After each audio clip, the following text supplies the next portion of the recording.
Nung nalaman nga ni Madam na papalapit na yung selebrasyon ng araw sa barangay niya dito sa Sikaya Bukana, may hinanda na naman siyang pasabog. Sa tulong din ng koordinasyon sa barangay, nagawa natin ang kasiyahan na ito. Kumuha din si Madam ng MC na fresh sa bagong riban niyang buhok.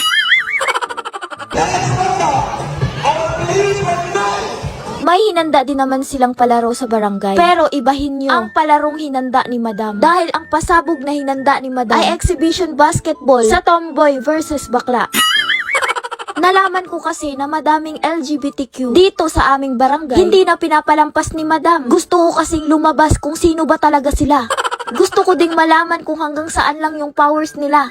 At sino ba talaga sa kanila yung magaling mag-basketball? Eto bang mga Serena na naka-false eyelashes?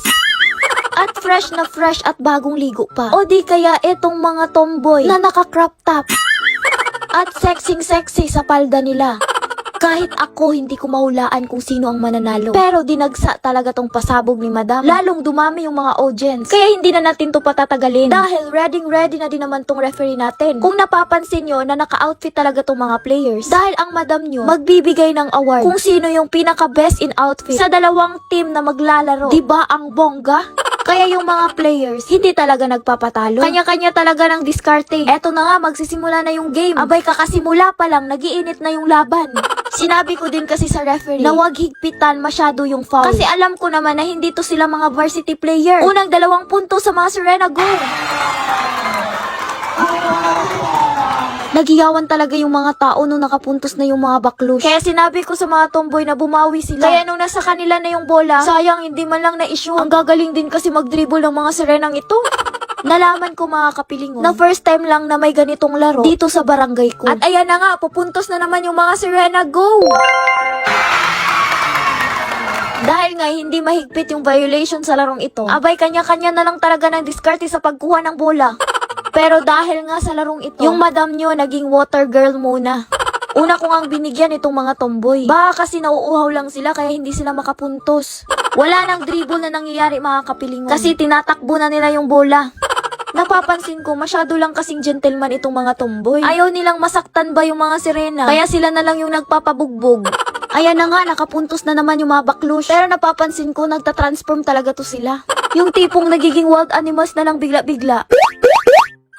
Hindi ko na naiintindihan kung basketball pa ba tong larong ito. Ayan na nga, tinakbo na nga yung bola papunta sa ring. Kaso hindi na shoot, pero na-rebound pa ng Serena. At pasok na pasok yung bola. 2 points sa mga Serena, go! Ayan na nga, lamang na lamang yung mga baklush na larong ito. Kahit nagiging wrestling na yung game, pero go pa din. Hirap na hirap ngang bawiin ng tomboy yung bola. Kaya nung nabawi na nila, nilundagan bigla ng Serena. Kaya ayun, bugbog sarado talaga yung mga tomboy dito sa larong ito. Pero tuloy pa din yung laban. Kaya nung nag-time out muna, nilapitan ko nga itong mga tomboy kung kaya pa ba ng mga powers nila. Pero dahil hindi sila basta-basta sumusuko, abay tuloy pa din yung game. Tinakbo na naman ulit ng Serena yung bola papunta sa ring. Pero hindi na naman na-issue. Ewan ko bang bibilis tumakbo ng mga baklush na ito. Hindi talaga makakahabol yung mga tomboy. Tapos ang gagaling pang mag-shoot. May tomboy na namang na-knockdown. Nag-ala slam dunk nga itong si baby girl. Kaya naipasok yung bola, go! Hindi talaga basta-basta nagpapatalo yung mga bakla sa lahat ng bagay. Kahit sa larong basketball, ang gagaling pala nila. Kaya lalong nagiinit yung laban. Etong palaro ni Madam na basketball, hindi basta-basta. Kasi nagiging football na at wrestling.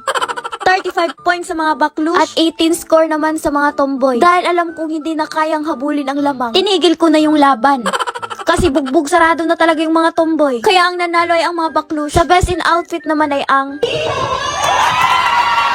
Nanalo ang Team Viva Max. Grabe naman kasi yung outfit ng mga baklush. Pero may consolation prize din naman sa mga tomboy. Walang lugi sa larong ito. Lahat panalo. Super enjoy talaga yung pasabog ni Madam, go!